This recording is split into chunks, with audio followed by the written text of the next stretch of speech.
ano po bang hiwagang nababalot sa mga taong sira ang kaisipan. Apo, at saka yung mga bulag o bingi na pinanganak na mga may kapansanan na parang wala nang silbi. So,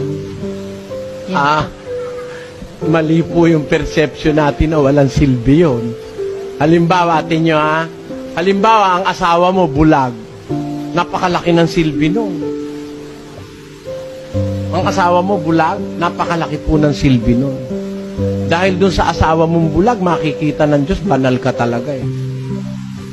Mahal mo siya kahit bulag, nagsisilbi ka, pinagsisilbihan mo siya.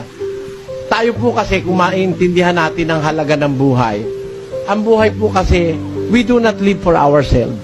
That's the principle. We must live for a great purpose.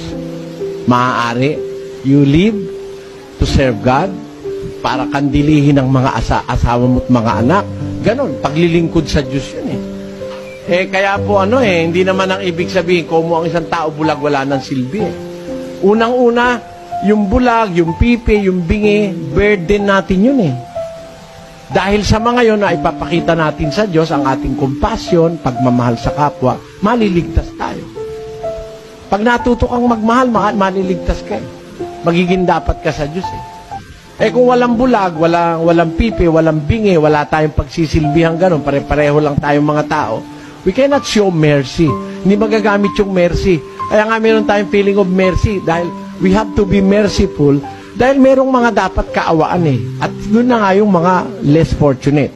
Kasi alam nyo, sino ba ang gumawa sa pipi, sa bingi, sa bulag? Sino ba ang gumawa? Pakinggan nyo po sa 4:11 ng Exodo. At sinabi sa kanya ng Panginoon, sinong gumawa ng bibig ng tao?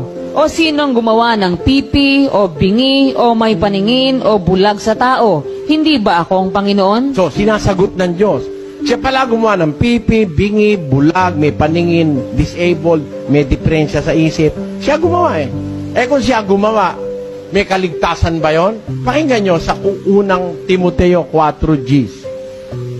Sapagkat dahil dito ay nagsisipagpagal kami at nagsisipagsikap, sapagkat may pag-asa kami sa Diyos na buhay, na siyang tagapagligtas sa lahat ng mga tao, lalong-lalo na sa mga nagsisisampalataya. Ayan. Ang Diyos ay may kakayahang magligtas ng lahat ng tao, kahit na bingi, pipi.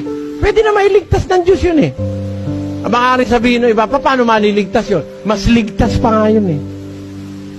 Kaysa sa nakakakita, may mata yung isip, pero kalokohan naman ang ginagawa. Yung mga mentally retarded, yung mga mongoloid, yung mga taong wala sa normal. Ano po yan eh? Parang maibibilang mong walang mala yan, parang bata. Yung bata, ayon sa Biblia, tagalangit yan eh. Yung sinasabi ng Mateo 19:14, Datapwat sinabi ni Jesus, pabayaan ninyo ang maliliit na bata at huwag ninyong pagbawalan silang magsilapit sa akin, sapagkat sa mga ganito ang kaharian ng langit.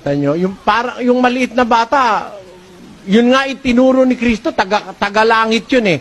At yung mga katulad ng batang maliit, tagalangit din yun. 18 naman.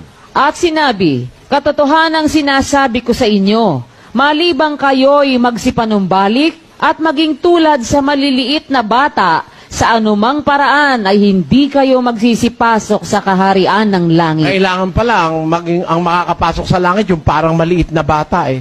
Ang isip parang bata. Di ba ganon? Tanyo yung bata, hindi nagtatanim ng galit, hindi nagseselos.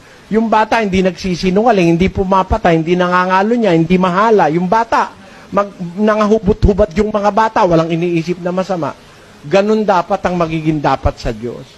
Ang makakapasok sa langit. Yan pong mga disabled, parang bata yan eh. Kaya wag po kayong maawa sa ganun. Baka mas kaawa-awa pa po tayo ron. Kung tayo may tunay na kaisipan, may nakapag-aral, pero masama ang gawa natin, mas magiging dapat pa yung ganung mga bata. O kaya yung mga katulad ng bata. Huwag niyo pong pagpaguran ng isip yung kapatid. Diyos din ang gumawa ron. May awa ang Diyos dun sa mga yun.